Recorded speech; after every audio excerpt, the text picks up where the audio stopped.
Ayan, so good morning mga ka-rush.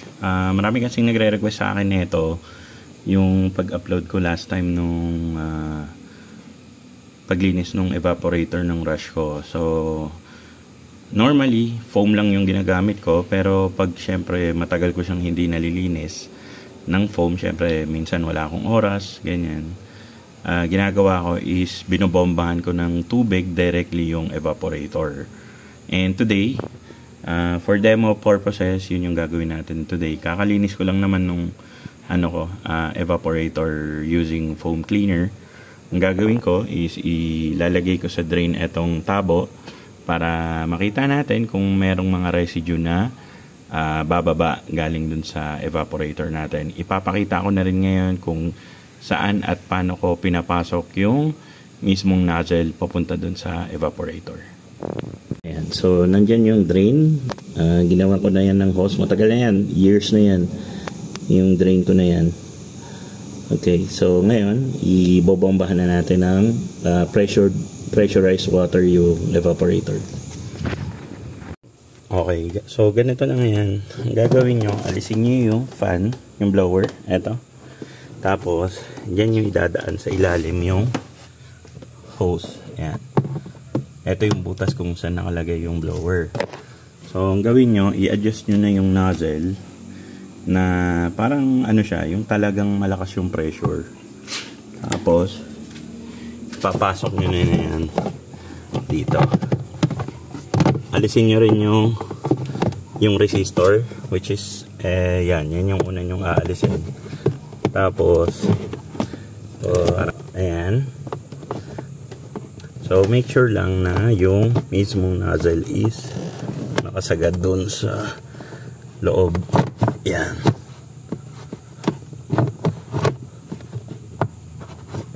Okay. So mas madali ito kung may kayo, yung parang may hahawak, di ba? Yan. So pag naisagad yun na yung nozzle, pwede nyo nang buksan yung gripo. Tapos kumbaga ganyan, galaw-galawin nyo na lang yan. Yan, galaw-galawin nyo na lang para talagang malinis yung evaporator lahat-lahat. Okay, so buksan na natin. Ayan, so kung mapapakinggan nyo, ang lakas ng tubig, diba? Ayan. So pag sinilip natin dun sa drain, sa ilalim, malakas din yan. So what I normally do is ayan, gagalaw-galawin ko lang yan. Ayan, so almost finished na. Inaantay ko na lang na bumaba lahat ng tubig. Yan. Okay, so after that, ang ginagawa ko usually is eto na yung pang finish ko, yung ginagamit kong foam cleaner para lang magkaroon siya nung parang clean na smell pagkabukas. Yan. So check na natin yung tabo.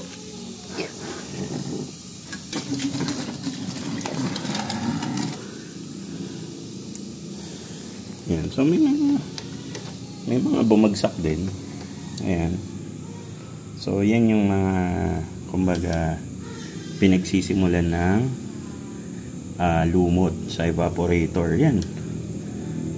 So may mga few chunks ng kung anong dumi yan, diba? So instead na ipabaklas nyo, yan na lang.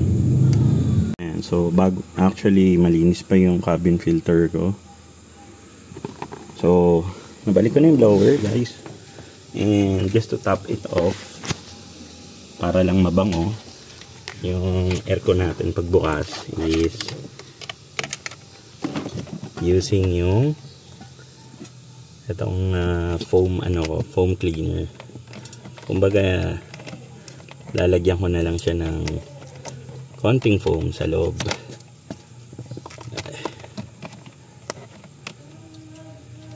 Yan. Ito.